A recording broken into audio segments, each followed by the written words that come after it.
So when most people think of healing, they think of this process full of butterflies, it's calm, it's peaceful, and you're finally moving on into a better place in your life of love, light, and just positive energy.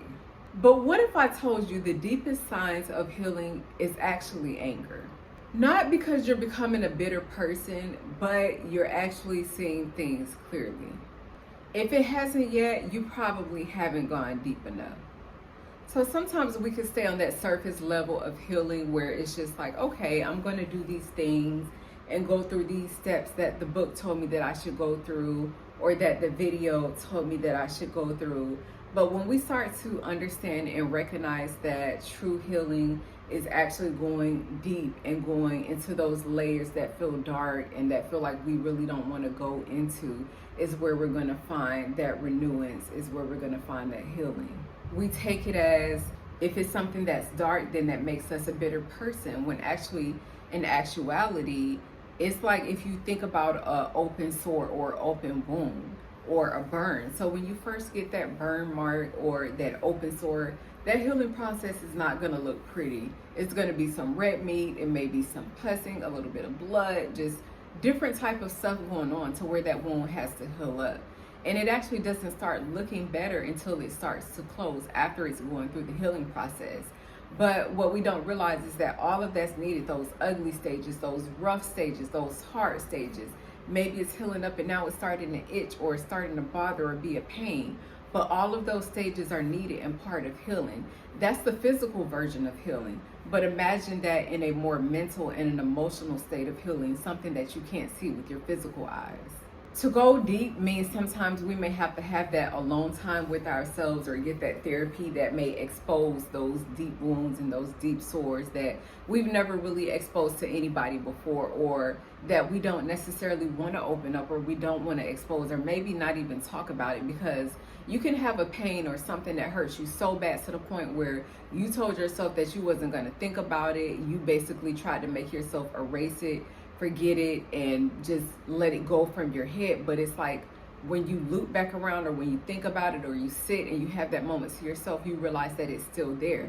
So don't be afraid to go deep into those places, those deep places of your heart, your spirit, and your soul, to really figure out what it is that you need to figure out so that you can do the work. And when you go deep enough, you'll find that it's a rage that lives deep beneath that survival, that you had to go through these certain things or you had to do these certain things because of your situation. So it may not have necessarily been anything that you would have chosen originally off the bat, but because these were the circumstances at the time, this was something that you had to do or a choice that you had to make. And it becomes that rage, like, okay, what if I was in a better situation, or I wasn't in that situation, or I wasn't going through that? What if that wasn't my reality? Would I have been able to do something different? Yes, of course, you would have, but reality is that your reality was your reality, and you had to make those decisions, those choices. You had to walk that path that you had to walk, so that rage is naturally going to be there.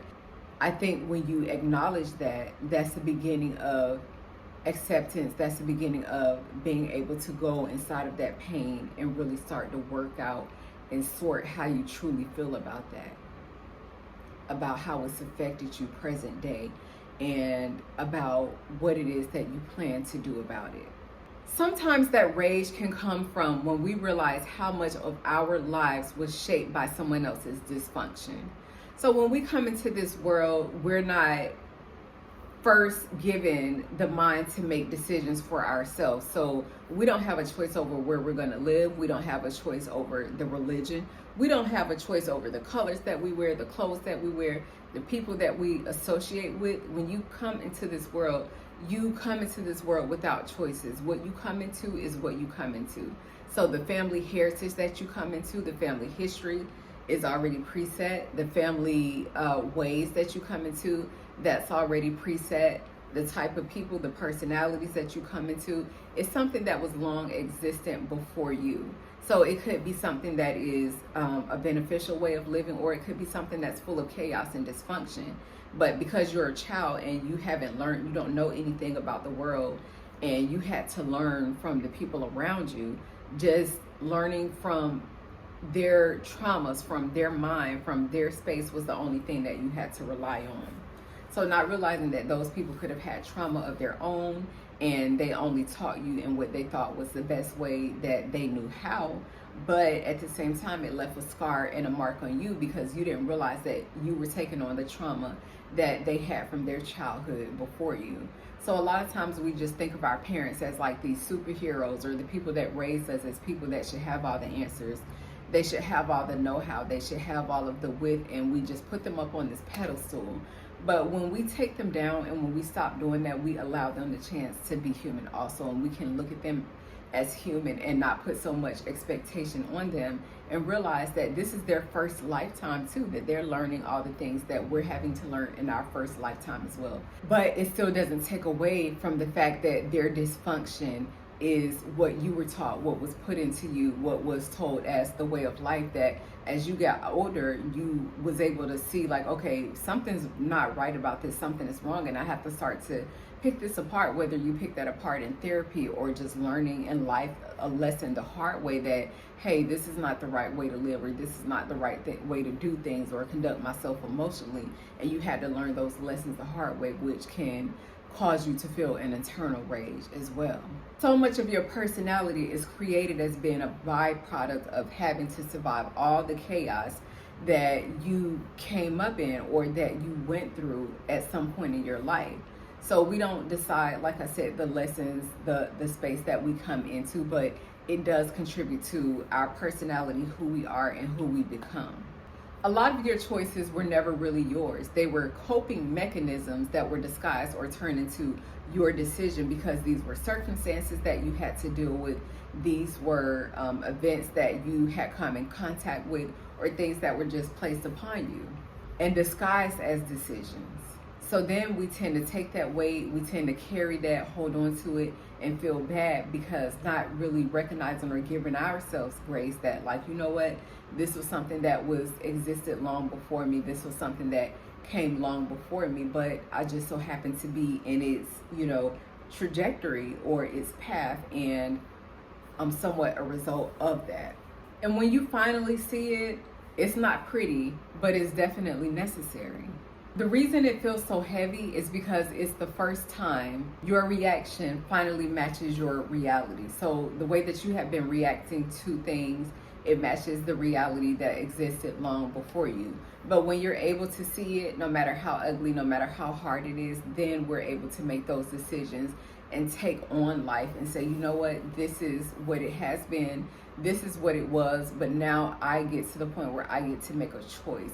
I get to choose. So that anger is not proof that you're broken. It's just proof that you're finally seeing it without minimizing it. You're finally able to say, you know what, this is what happened. I can accept that happened, and I can also accept that I can change it. Sometimes healing begins the moment that your emotions finally match your reality. And whatever that reality is, if it's one that you approve of, if it's one that's ugly and maybe it's not the best thing, but like I said, that decision is now within your hands because you're able to recognize it and you're able to accept that you see it. And once you understand the truth, you can stop surviving and finally start living. So healing isn't becoming someone new.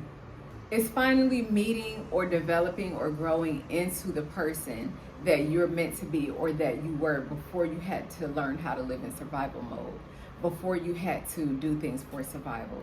It's about becoming the real you, the person that you're meant to be. Thank you guys so much for tuning in. Please support the channel in any way that you can, whether that's by liking, whether that's by dropping a comment below. I'd love to hear your feedback, your thoughts. Until next time, peace, love, and blessings.